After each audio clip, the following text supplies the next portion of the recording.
Lepo pozdravljam tudi doktorico Tanjo Repič-Slavič, strokovnjakinjo na področju zakonskih in družinskih odnosov. Torej, slišali smo, gospa Renata je že rekla, bolniki so imeli še več stisk kot sicer. Torej, brez socialnih stikov so bili še posebej v času covida. Težave so se pojavile v družini, vemo, šolanje, nadaljavo, delo od doma. Kakšne posledice bi to lahko vse imelo? Ja, lepo pozdravljeni še v mojem imenu. Vsekakor je bolezen že sama na sebi taka, da človeka osami, da mu prebudi veliko enih občutkov, od strahu, ker ne ve, kaj bo sledilo, kako se bo do stvari obračale, potem en sram, zakaj se ravno meni to zgodilo, krivda, občutek, da te je telo izdalo, skratka ena osamitev od obupa do vsega, ker ne veš, kaj pa kako bo.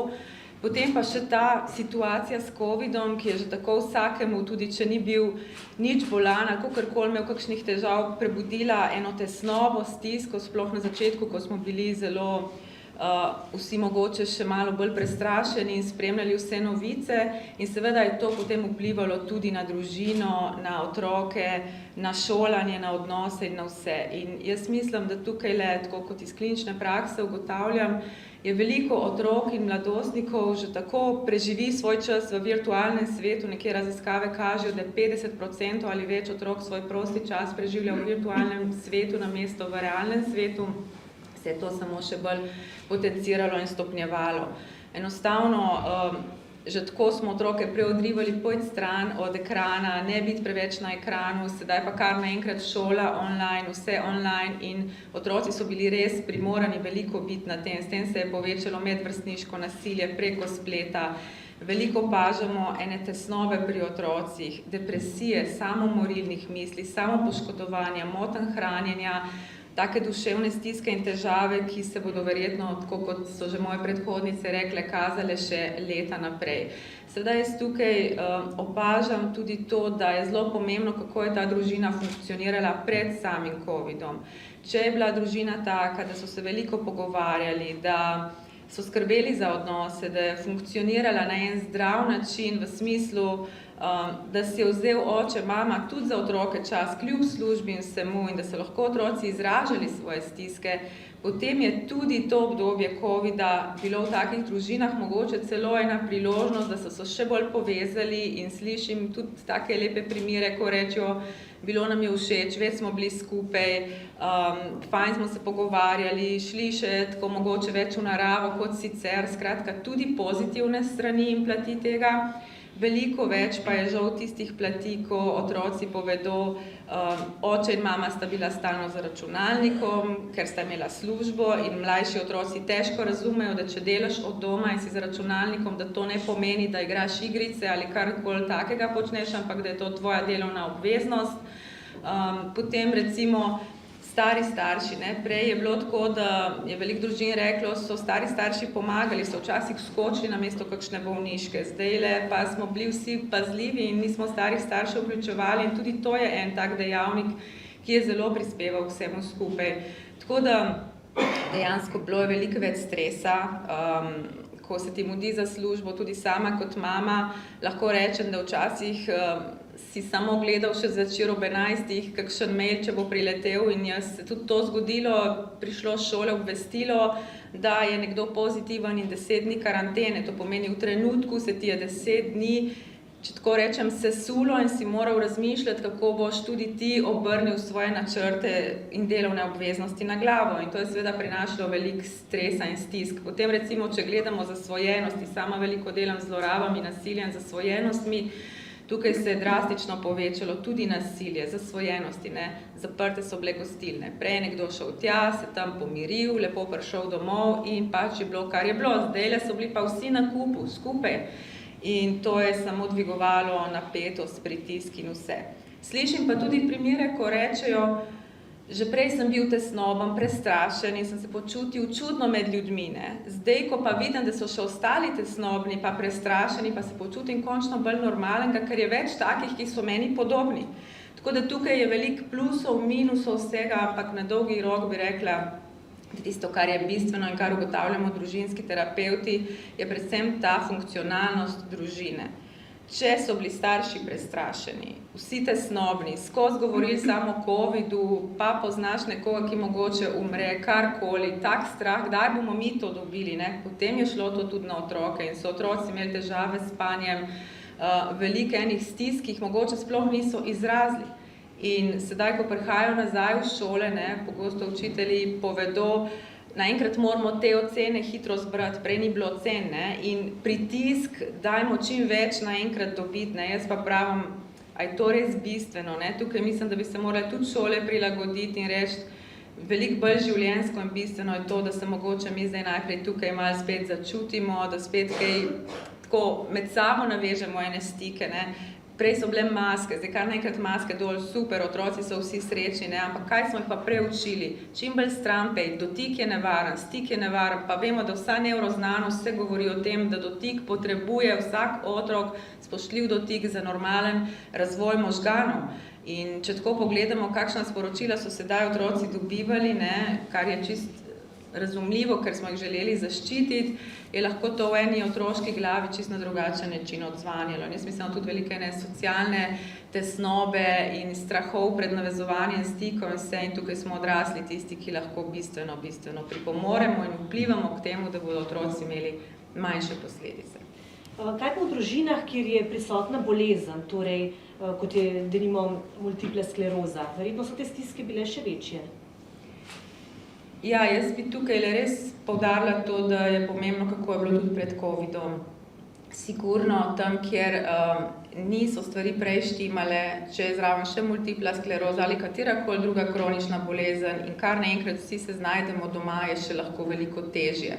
Marsikdo pa je res ta čas, kot sem rekla, izkoristil tudi za neko povezanost, da so mogoče naredili stvari, ki jih prej sicer niso mogli in se mi zdi, da je tukaj vedno fajn videti tudi drugo plat medalje. Pomembno se mi zdi, da ima otrok en prostor, kjer lahko izraža to stisko, da tudi, če na primer mama, ta oseba, ki ima multiplo sklerozo ali pa oče, kdorkoli že je, da svoje stiske lahko oziroma da si da dovoljenje, da svoje stiske razrešuje ob odraslih osebah, torej ali je to v partnerskem odnosu, ali je to svojo prijateljico z nekim strokovnjakom, kakorkoli, da tega ne zlivajo naprej na otroke. Saj to se zgodi nezavedno, ampak otroci so kot gobe, posrkajo vse nase in tukaj se potem zelo odraža to na njihovem razpoloženju. Marsikdo, ki odrašča v družini, kjer je neka kronična bolezen, tako na terapijah kasneje pove, da je imel občutek, da je moral zelo hitro odrasti, da je imel čisto druge težave in probleme, kot recimo nekdo, ki je pa odraščal tam, kjer tega ni bilo, ampak vedno so tudi plusi tukaj, ne. Lahko je zaradi tega ta otrok veliko bolj razumevajoč, lahko zaradi tega zna v življenju drugače gledati na stvari, ima eno hvaležnost, ki jo mogoče nekdo, bom rekla, tako ima polno rit vsega, tega enostavno nima, ne.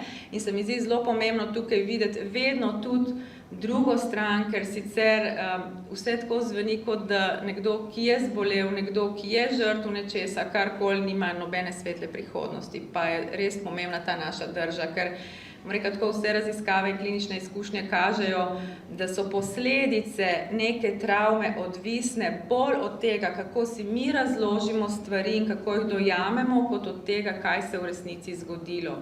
Tako da je zelo pomembno, res, če ste gledali ta film La vita è bella, življenje je lepo, to mi zdaj te dni tako prihaja na misel, se je res tako prav parodija vse skupaj, ampak kako je tam bilo razloženo, torej, če ti otroku nekaj prikažeš kot najbolj grozno stvar, potem bo tako tudi zelo verjetno to doživljal posledice. Če pa rečeš, glej, je covid, je to, vse bomo pazili, naredili bomo najboljše možno, kar je, ampak gremo naprej, se ne damo, mi smo skupaj, se pogovarjamo, lahko poveš, če te je strah, lahko jokaš, lahko se jeziš, ker ne moreš k prijateljem, pa bi rad šel, pa ne razumeš zdaj v tem trenutku, zakaj tega ne smeš, se bomo pogovarjali, del se ven, da dajo starši prostor otroku. Jaz mislim, to je najboljše možno. No, tudi odrasli, če imaš nekoga v sebi, ki ti reče, vse mi povej, tukaj sem, s tabo sem, karkoli že daješ čez, je to najboljše zdravilo, pogovor, ne. In sem prepričana, da veliko teh stisk, ki so tudi v ambulantah, bi se zmanjšale, če bi ljudje imeli možnost se z nekom pogovoriti. In sama kot zakonska in družinska terapevtka, kdaj rečem, tako ko prije kdo na terapijo in reče, joj, vi ste prvi, ki me res čutite, razumete, slišite, rečem se, to je prav žalostno, stvari, ki bi morale biti samoumevne, da imaš nekoga, kjer se lahko pogovarjaš, da tega nimaš, pa moraš nekam priti, kjer to plačaš, ne? Tako, pogovor. Hvala lepa. Pri boleznih se veliko govori o bolnikih, pogosto pa se pozabljajo svojci. Z nami je Branka Kovačič, vaš mož ima multiplo sklerozo. Kako je ta bolezen vplivala na vaše življenje, na vaše družinsko življenje? Kako so jo občutili otroci? Ja, najprej pozdrav tudi z moje strani. Kar dostikrat sem se najdla v zgodbi, tu noter, ko pred mano govorila sogovornica, res je tak, ja. Dostikrat se pozabi na otroke, dostikrat se pozabi na svojce. Velikokrat smo bili v pogovoru z Renato, ona je govorila, pogovarjali smo se, ne, glej, noben me vpraša, kako se pa jaz počutim, kako se počutijo otroci, ne. V bistvu naši otroci ne vejo, kako izgleda, če je zdrava družina. Ne vem, če zdaj glih to pravi izraz, ampak zdrava družina, ne. Pri nas je partner zbolel, ko je bil prvi sin star 2 leti. On ne ve, kako izgleda, ko greš čist brez skrbi nekam. Pri nas je recimo življenje tako, ki ga živimo brezskrbno, tako kot je govorila terapevtka, živimo na vasi, brez stresa, COVID nam ni prišel do živega, otroci so bili doma, jaz sem bila v službi. V tem času smo dobili osebno asistentko, zelo veliko je pripomogla k temu, šolanje nadaljavo, ta starejši sin bo star 17 let, mali 8 let. V bistvu življenje je bilo tako prej, edino, mogoče malo tisti strah, zdaj pa bo nekdo prišel, pa bo imel COVID, kaj bomo pa zdaj naredili, kako bo to vplivalo na bolnika, kako to vpliva na mene. Dobro, ajde, mi bomo že preživeli, ne, recimo bolnik, ker vemo, da vsak virus, vsaka neka slaba stvar že zelo vpliva na njega, ne. Tako da mi smo to zadevo odpeljali profesionalno. Res, otroci so bili doma, jaz sem bila veliko doma, služba, fajn smo se imeli, zelo fajn, res, ne vem, mogoče so otroci kako drugače to občutili, to bi mogla njih vprašati, ampak nikoli noben ni rekel, joj, kako nam je hudo, zdaj, ko smo doma. Bolj proti koncu je šlo, bolj sta čutila edino, da ni bilo nekega druženja, ker smo le bila midva samo, pa ona dva. Vi ste rekli, da ste na bolezen že dodobra navajeni. Kako je bilo pa v začetku? Joj, v začetku, takrat smo bila še oba smo bila mlada, polna nekih ciljev, seveda družina, hiša, tako tipično slovensko, zdaj treba imeti hiško, potem družino, potem dobro službo, pa to je to, ne. Pa se nam je nekaj zalomilo, ne, družina, prvi otrok je bil na poti, evo, multipla, ne, kaj pa zdaj, študiraš, kaj bo zdaj naredil, ali takrat, ko je Igor zbolel, takrat še ni bilo to tako, ne da, ni se govorilo toliko o tem, nisi imel nekih informacij, v bistvu smo mi dva dobila prvo informacijo, sploh kaj multipla skleroza je, ko je šel na zdravljenje v Topolšico. Terme Topolšice, tam ko imajo obnovitveno rehabilitacijo, takrat se nekako, pa vi sploh veste, kaj je multipla? Ja, ne, sem noben si še ni vzel časa, da bi to, vsi so govorili neke izraze in ne vem kaj vse. Nisi vedel, ajde rak, takoj bo misliš že, gledaš, kaj rak raziskuješ, ne, multipla skleroza, kaj pa je to, bo umr, kaj nas čaka, ali je to res tisti zadnji konec, ali premalo se takrat govorilo. No, zdaj, če grem nazaj pogledat, ne, takrat smo pol začela, joj, skrbi, ne, malo se slabšalo, malo je bilo boljše, stanje je bilo spet slabo, tako nihanja, velika nihanja in potem je kar naenkrat šlo navzgor, se pravi, da se stanje izboljševalo. Pol malo pozabiš, pa smo začeli hišo graditi in tako smo se furali. Ne vem, zdaj, ko nazaj pogledam, se sama sebi čudim, kako nam je ratalo, ampak nam je uspelo, ne. Ste pa dolgo časa potrebovali do diagnoze? Ja, prej, se pravi, Igor je bil sprejet v bolnico oktobra, naslednje leto marca je šel pa v zdravilišče, takrat je bila potrjena diagnoza multipla skleroza. Koliko let je to trajalo? Dobre pol leta. Sploh, da se začelo to tako, ker zdaj marsikaj takoj, ne, in potem samo zdravljenje in vse skupaj je to trajalo, ne. Zdaj verjetno gre to marsikje malo prej ne, ampak prej včasih je pa to trajalo. Ne. Že zdaj tudi prehod zdravil iz enega zdravila na drugega je krajše, ko je bilo prej. Ne. Prej je na samo zdravilo je čakal en lep čas. Ne. Do takrat si mogel sam pomagati, če si le vedel. Ne. Mi smo iskali pač pri alternativni medicini zelo veliko pomoč in vsega. Ne. Pač probaš vse samo, da ti rata, da ti uspe, da ne greš nazaj. In kako je mož danes? Kako živite s to boleznijo? Jaz mislim, da dobro. Jaz mi ne pravim, če koga kaj zanima, ne me vpraša, ker sama gledam, sama sem bila vržena v en položaj, znajdi se, splavaj, ne. In takrat nam je tega manjkalo. Tako da danes, če je kakšna družina, kdo karkoli, ki rabi pomoč, ne vpraša, rade volje poveš, ni to tako hudo. Ni, da bi zdaj rekel, da bi se neki strah je prisoten, to je vse posodne, ampak lažje ga premagaš, če ti nekdo pove, lej, ni tako hudo, vse bo dobro, ti samo misli dobro in uživaj danes, pa ti bo uspelo. Hvala lepa. Lepe misli za zaključek. Bi morda imel kdo še kaj dodati. Danes nismo govorili o sami bolezni, ampak samo o težavah v času covida. Morda, če koga še zanima kaj dodatnega, lahko postavi vprašanje. Mene mogoče za zdravnico. Tjaša Spiskerte, mene zanima, kaj konkretno pomeni zakasnela diagnoza pri multipli sklerozi? Kakšne nevarnosti se pojavijo, če se predolgo čaka na diagnozo?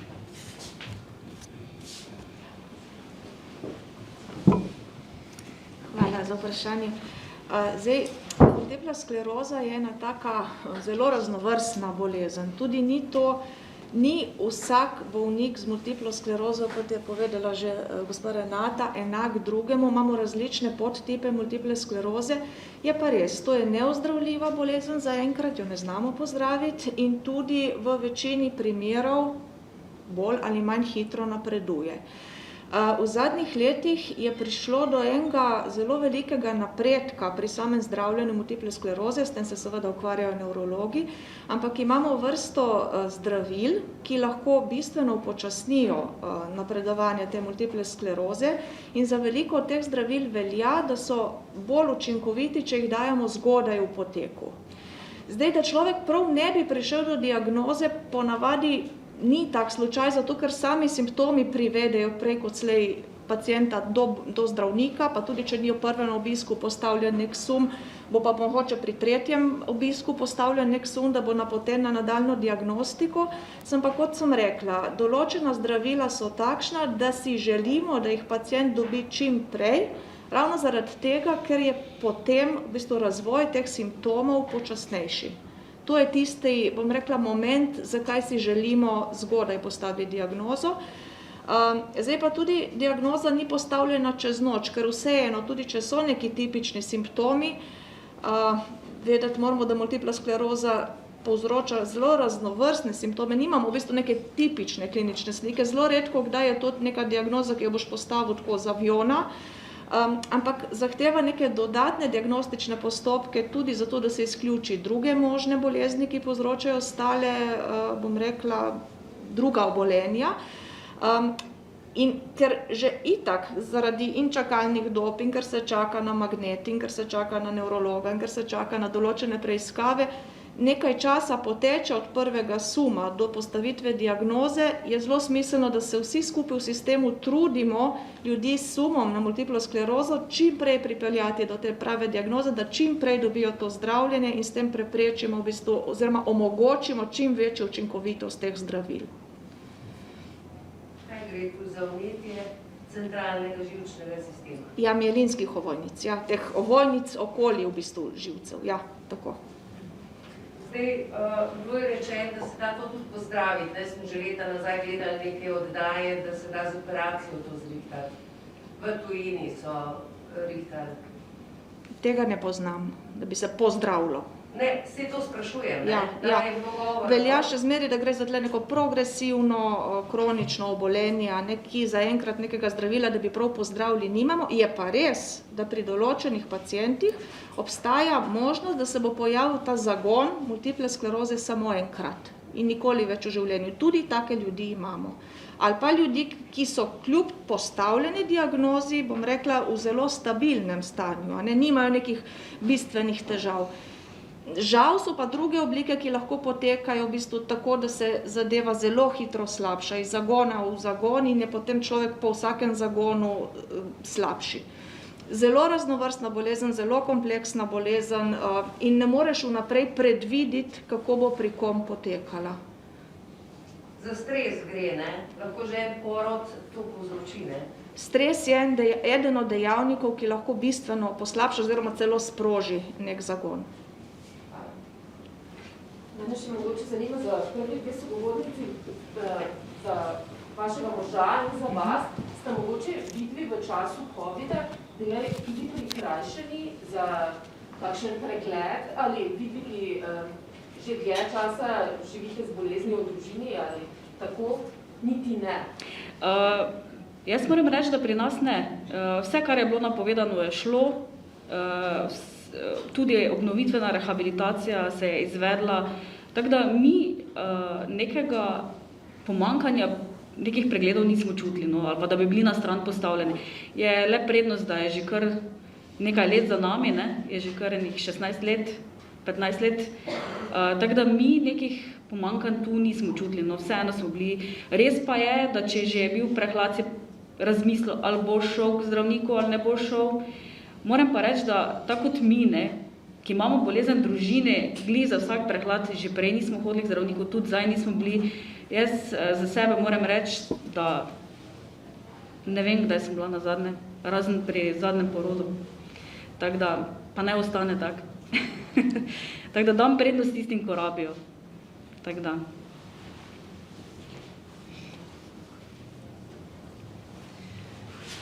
Prav v obdobju, ko se je COVID pričel, se je tudi moje zdravstveno stanje zelo poslabšalo.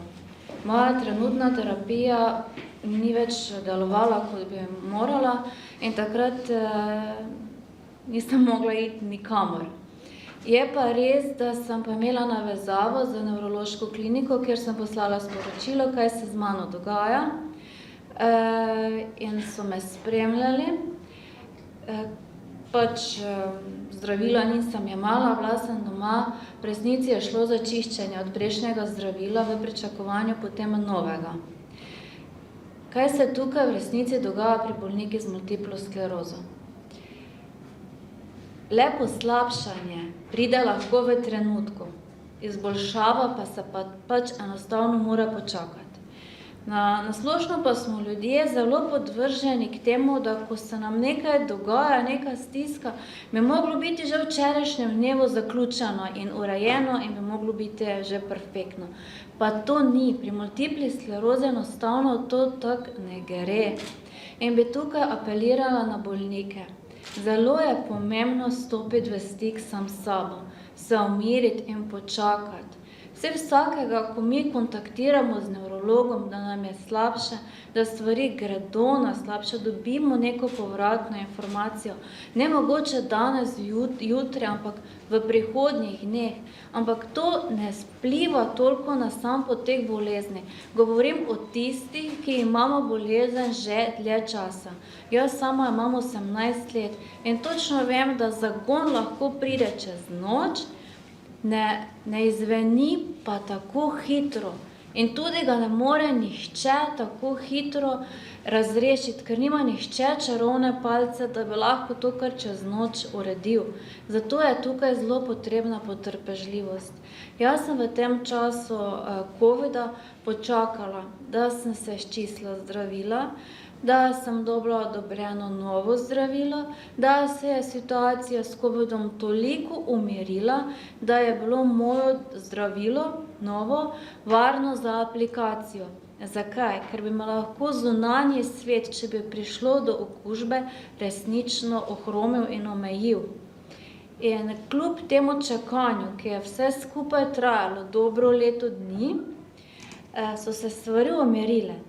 Tudi zdravilo je potem začelo delovati tako, kot je bilo pričakovati in moje stanje je trenutno zelo stabilno.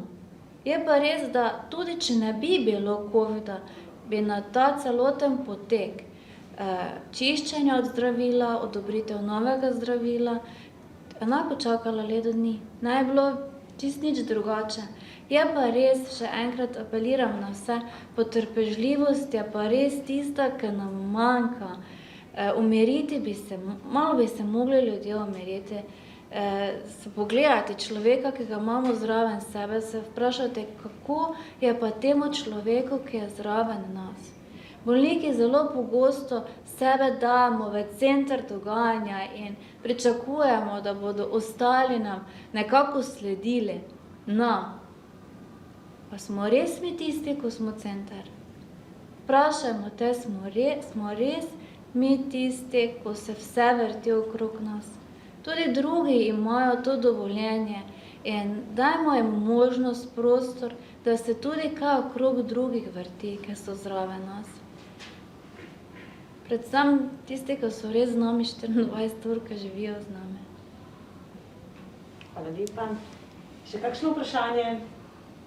Če ne bi potem današnjo novinarsko konferenco zaključili.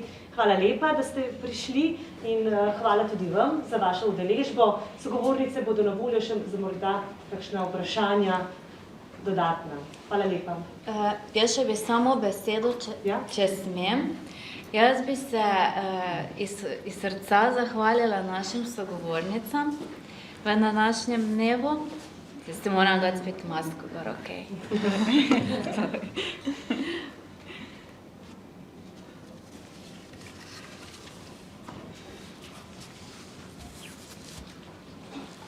Branka, hvala lepa, da ste prišla malo pozornost.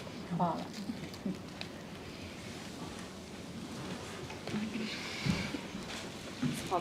Najlepša hvala. Hvala. Sem počaščena, da ste me povabili. Hvala. Hvala lepa, da ste prišli. Res je to ogromno pomeni.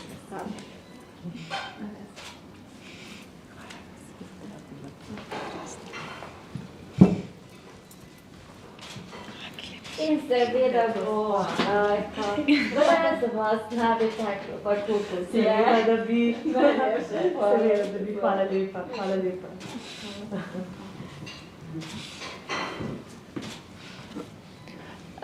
Najlepša hvala pa vsem vam, ki ste si vzeli danes čas, da ste prišli prisluhnili, da boste delili zgodbe ljudi z multiplo sklerozo, njihovih svojcev in seveda tudi zdravstvenih delavcev, kateri se srečujejo z nami, so nam pripravljeni pomagati in v resnici zelo pomagajo. Najlepša hvala za vaš čas in za to, da ste prišli sem. Hvala.